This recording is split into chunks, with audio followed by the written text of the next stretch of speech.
Most parts of Lagos and some other states in the country were inundated with flood over the weekend as a result of a week-long rainfall. Experts say beyond inadequate and ineffective drainage channels, including blocked drains as a result of indiscriminate disposal of waste, another challenge to Lagos especially is its low-lying status and threat posed by flooding and sand filling. This is our focus today on Panorama, coming to you from Lagos Network Center. But first, the news making the headlines. I am Ademola Adeoye. We shall be back shortly. Stay with us.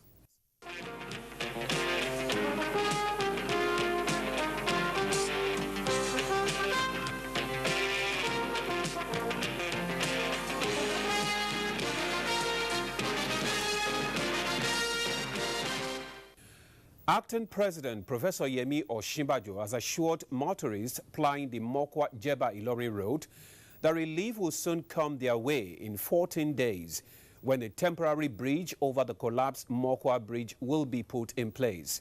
The acting president gave the assurance during an unscheduled visit to Mokwa local government area of Niger State, scene of the collapsed bridge that has affected vehicle and movement on the road. Danda Mohammed reports. Government area of Niger State is on the important link road between northwest, north central and southwestern part of the country. It is part of Route A20 on the Trans-Saharan Highway linking the desert to the sea. The bridge, which collapsed on the 11th of last month, has caused untold hardship to commuters and transporters alike, most of whom have been stranded along the road. Acting President Professor Yemi Osinbajo, on an inspection visit to the scene of the collapsed bridge, urged motorists to be patient with the situation as the federal government is doing all it can to ensure the road is opened up for traffic.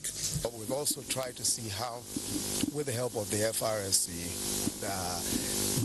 better movement of goods and materials, can come here for work here. So we're looking at that possibility as well, and looking at all various options of bringing the materials as quickly as possible here. The acting president maintained that the present administration is committed to maintaining all federal roads across the country. And our government has been committed to maintaining all of these roads. Now, don't forget that the government, as you see it, is just over 2 years. And we've worked on roads across the country, practically everywhere. Now, this is a huge nation with several road networks. But the most important thing is to understand also that some of these roads are taking much heavier traffic, much heavier tonnage than they can really take. That's why a railway network is absolutely important. We're committed to building the Lagos-Kano rail. We're committed to building the Lagos-Calabar railroad, because you must have an alternative. Minister for Power, Works and Housing, Babatunde Raji Fashola, Niger State Governor Abubakar Sani Bello, and other personalities, while calling on motorists to be patient with the situation, decried overloading by road users, especially trailer drivers, as the main cause of the deteriorating condition of roads across the country. I want to use this opportunity to also appeal to commuters to be patient. We didn't foresee this. We are doing the very best to respond. And there's another failure, I believe, at Bokani that also we have to quickly deploy to. If only we could control the weight of trucks on our roads. Apparently, when something is being done on a permanent basis, I think it will reduce the risk of losing more roads. We continue to ask our people to be patient and to have a lot of patience for these situations a natural disaster. Contract for the construction of the Tatabu Bridge had earlier been awarded at the cost of 2.5 billion naira and is expected to be completed in 6 months. Dauda Mohammed, NTA News. Stakeholders in the creative industry converged on Lagos to develop an enduring framework to address factors militating against the growth of the industry and harness its full potentials for economic development of the country. Musa Tolia reports that the event tagged Creative Industry Roundtable was convened at the instance of the Minister of Information and Culture, Lai Mohammed. Celebrations and several fora organized to address issues in the creative industry over the years, it was time to look beyond identifying the challenges and chart a productive course forward to tackle the hindrances headlong. We keep telling ourselves what the problems are. Now we need to focus on the solution, and we need to stop expecting government to give us the solution. Minister of Information and Culture, Lai Mohammed, who listened with rapt attention to the various recommendations and presentations by stakeholders, said the event will not go down as another private sector engagement with government, but a business-focused forum to take the creative industry to the next level. Our deliberations here today will feed into a larger event, the Creative Industry Financing Conference, scheduled for the 17th and 18th July, which we are organizing in partnership with the think tank media. To highlight the importance attached to this sector by the federal government. Areas of focus for stakeholders range from access to finance, public policy reforms, infrastructural gap in industry, as well as public-private partnership. A small step forward in terms of, for example, infrastructure will be a giant leap in terms of the benefit to the industry. These are the areas where we have comparative advantage. These are the areas where we ought to invest in and push, to provide jobs for millions of our kids. The government is with us, the finance people are with us, and the people involved in the creative industry, they are with us. So it's the right step forward. What's important is that the process has started. What are the key performance indicators is going to show that we're making progress. There are those who call for stringent measures to curb piracy in the production and distribution value chain, while others lament multiple taxation and lack of access to foreign exchange. You have an office, the local government will tax you for the same office premises, the state government will tax you, then you have the federal taxation. There are so many expenses that can keep a small business down. So we must focus on the distribution end of the business. Government needs to come to places like Alaba and sanitize it. We are equally on track trying to track them down. There are networks of task force presently on ground working on that. And in no time, like I said, you're going to see the positive effect of what we're doing. Minister of Information and Culture, Lai Mohammed, says the roundtable is one in series of engagements with stakeholders in the creative industry to entrench a vibrant sector that can contribute to the gross domestic product of the country. In Lagos, Musa Toliad, NTA News. Plans are on the way by the NTA to boost the entertainment industry in Nigeria. This was disclosed by the Executive Director of Programs, NTA, Wole Koka, while soliciting the support of movie practitioners in the nation's creative sector. He was speaking at a meeting held at NTA Lagos Network Center on Victoria Island, Lagos. Nigeria, no doubt, is endowed with huge creative and artistic potential, with practitioners contributing significantly to the nation's GDP. To this end, the management of NTA has announced plans to partner with key players in the nation's movie industry in order to provide quality entertainment programs for Nigerians. The Executive Director of Programs, Wole Koka, described the initiative as a step in the right direction. He stressed that the move will afford movie makers the opportunity to showcase their works while providing entertainment for viewers. We are trying to position NTA to be more attractive to our viewers. We've discovered that there's a lot of talk. So we want to be able to change our scheduling so that we have more people, we have more entertainment that is appealing to cross section of Nigeria, from the old to the very young, the youth. According to the Executive Director Programs, NTA will allot airtime to producers on 8 platforms on Star Times for a wider reach. This meeting is to let people know that those channels actually exist, and rather than everybody trying to watch or trying to put everything on the network service of NTA, these channels are also network channels because they are all over the country. We have enough of content, very good content, well-researched and produced content for airtime. The practitioners, however, outlined funding, marketing, promulgation of stringent laws and branding as areas that will facilitate growth of NTA with improved viewership. There's no program that is making Nigerians rush home today. There's nothing. There's nothing you can say, okay, please, the streets are empty.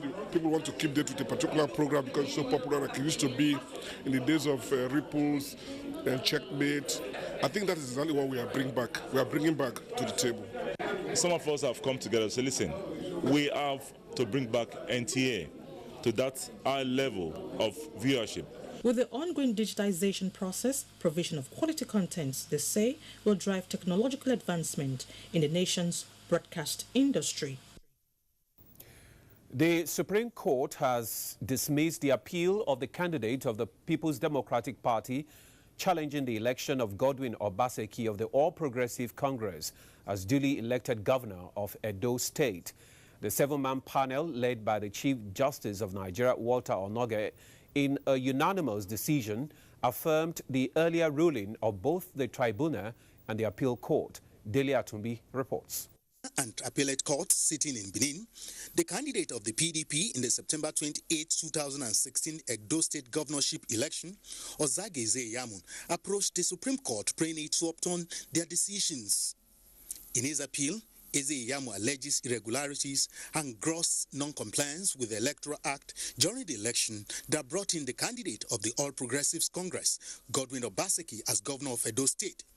In a unanimous judgment, the Supreme Court's seven-man panel, led by the Chief Justice of Nigeria, Walter Onoge, dismissed the appeal for lack of merit with no cost.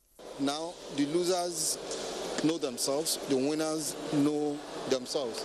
I think what is important now is to allow the people who have won to settle to good governance. But what is instructive also is that God is in Edo State, and by the grace of God, we will deliver according to the electoral promises that we made. The Apex Court fixed 21st of July 2017 to give reasons for the judgment. This judgment forecloses all litigations over Edo State governorship election. In Abuja, Dele Atumbi, NTA News. 4 bodies have been recovered while 8 persons are still missing in the aftermath of the flood that affected some parts of Suleja and Tafa local government area of Niger State. Mukhtar Abubakar reports that the flood followed a heavy downpour which lasted for more than 12 hours. Which started at about 10 o'clock on Saturday night, lasted till Sunday morning. The flood, which occurred while the victims were at sleep, affected about 100 houses, with some completely washed away. Most of the affected structures in some parts of Suleja and Tafa local government area were by the river bank, which make them vulnerable to such disaster. Some of the victims, including one Saadu Abubakar, who lost 2 wives and 6 children to the flood, called on relevant authorities to come to their aid, having lost their property to the disaster. At the moment, they are temporarily accommodated by their neighbors. I tried to rescue my wives and children, but I was overwhelmed by the flood and narrowly escaped. Before we know what happened, what you hear now, like this everywhere food. What government should be focusing on is looking at these kind of areas through their ecological process. When we came out, these our neighbors that are here could not be able to cross because the water have already blocked this other side. They were screening for us to help them, but we couldn't. The village head of Bakin Uku, one of the affected communities, Musa Shuaibu, appealed to the government to intervene and stop erecting structures by the river bank. Because of the place when they build it's not okay for building there. This is the location where the person that lost his 2 wives and 6 children built his house. In Suleja, Mukhtar Abubakar, NTA News. And in Lagos, the rainy season is usually characterized by myriads of challenges. Week-long rainfall, for instance, worsened on Saturday, leaving rather dramatic effects in its wake. Jennifer Igwe in this report takes a look at the perennial flooding in Lagos and efforts by the state governments to ensure casualties are not recorded.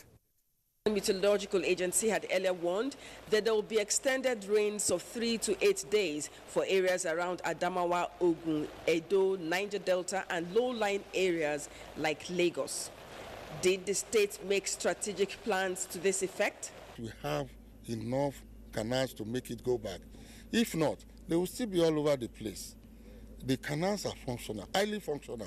Although efforts were made by the state government to clear drainage channels, expand and build new ones, some Lagosians insist nothing was done, for instance, to safeguard them from being clogged by waste materials caused by wrong disposal of refuse by residents. Since about 2 years ago, they haven't cleared this canal. 2 years ago. We cannot probably have officers that will be looking after each drain. the people of an area should own their area. In year 2010 and 2011, the state recorded flood disasters. Lives and properties were lost. As a result of this, the state government intensified efforts to nip the state's perennial flood challenge in the bud to prevent more havoc. The impact of this was evident in year 2012. This is because when many states in Nigeria were ravaged by floods, Lagos had minimal cases. The flood management initiative continued in year 2013 and subsequent years. In recent times, however, the drainage channels seem to be overwhelmed by continuous downpour. We are monitoring and managing issues as they come, and we are just telling them that it's a global phenomenon. When the tides are high, this hard force will not go in there. When they are too high, water starts coming in.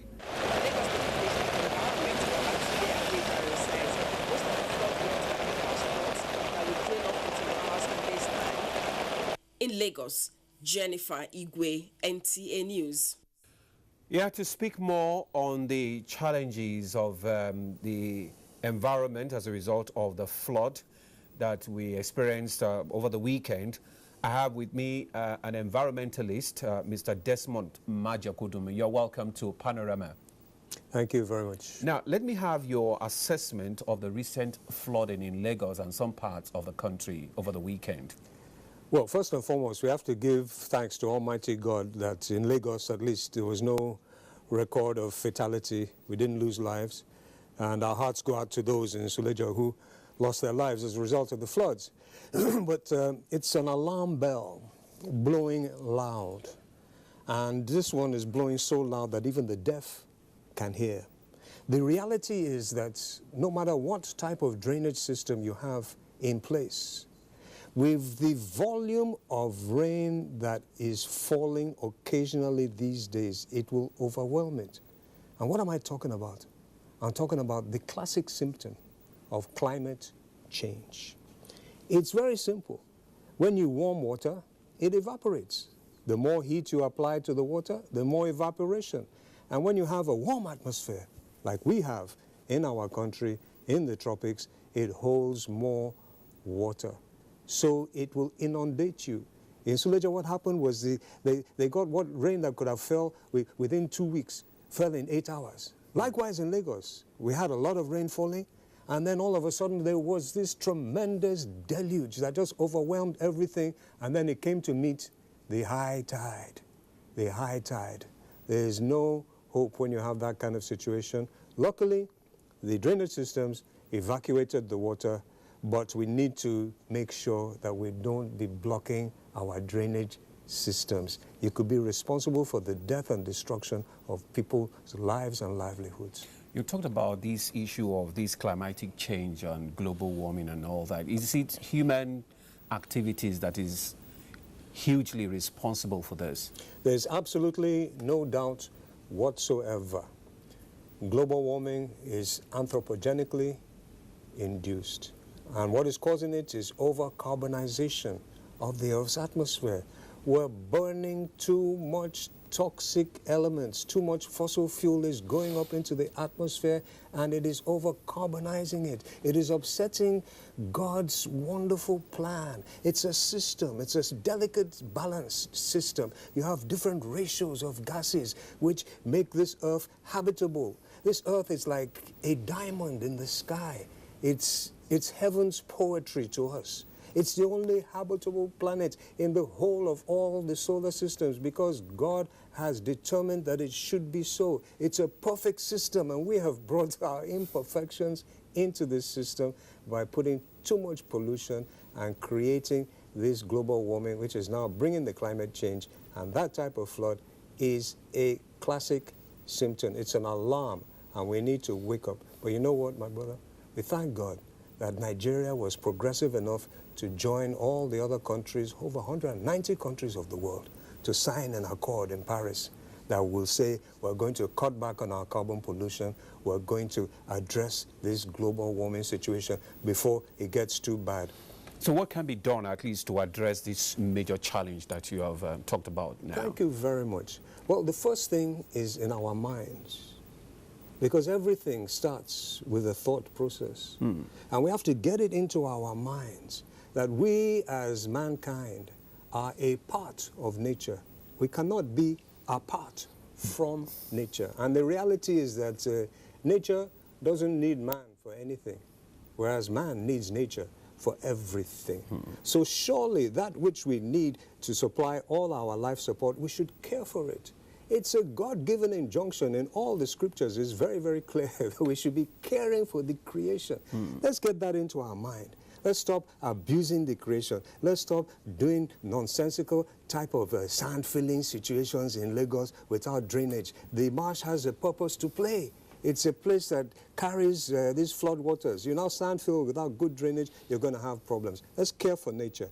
And the most practical thing we can do, caring for this nature, loving the creation, is do what? Plant trees. Millions and millions, hundreds of millions of trees, because these will help to absorb the carbon dioxide. At the same time, we're transiting to renewable, clean energy systems that are not polluting. If you have a generator in this room, neither of us can stay here for more than 15 minutes because it's giving out poison. We've got to stop poisoning the atmosphere, because you know what? This atmosphere, it doesn't belong to us. We're holding it in trust for our children, to whom we must hand it over to. And surely we shall hand over a good, clean, clear environment for them. Now, I was going to ask you, because most coastal regions, especially Lagos, is known for sand filling, which you talked about, and the impact, this will have on the flood situation. What do you think the government can do to, curtail this issue of sand filling and all that? Thank you. It's very, very critical. We have two types of sand degradation problems here. One of them is actually on the coastal area, where we have people digging sand. They call it sharp sand. Yeah. When you mix this sharp sand with cement, it reduces the cement to nothing. The bricks will crumble, and this could be one of the reasons why we're having so many collapsed houses. It is illegal to take sand from the seashore. So all this, settle me, it has to stop. You're killing people, and you're allowing the sea to enter. There's coastal erosion, which we need to fight. If the sea enters across that coast and comes to join the lagoon floodwaters, we are in big trouble. And then, for our development, for those estates, these places that we're now sand filling, that we call marshlands and swamp, we have to do it very, very responsibly. The marshland has a role to play. We've got to put the right kind of drainage systems in place. Or think out of the box. We can start building houses on stilts. We have that ingenuity. Luckily, we're Nigerians. We're one of the best thinkers in the world. We've got to think out of the box and solve this problem once and for all. Now, lastly, just one, in 30 seconds, what advice would you have for the Lagos State government, or government in general? Because it's not only Lagos that is affected. Some parts of, some states in the Federation are also affected. What is your advice for government and the people generally? Well, in terms of Lagos, they've done a great job advising the people. They're right on track, but they've got to intensify the efforts far, far more. Lives are at stake. This is the responsibility of governance to protect lives, to protect property of people. If you can't do that, then you shouldn't be in governance. So they need to justify it, and we're glad to see that it's happening in some of the states. The other states, they need to make sure that they go on massive tree planting. This is the tree planting season. This will help a lot. Sensitize the people, and for God's sake, tell the people not to use the drain as a rubbish heap. Thank you very much, Mr. Maja Kudumi, for coming on Panorama. Thank you. Thank you. We now go on to sports. Nigeria athletes to the 2017 Commonwealth Youth Games in Bahamas, charged to do the country proud as Super Eagles goalkeeper Carl Ikeme thanks fans for their support in his quest to recover from acute leukemia. Dende Sani has more on Sports Update.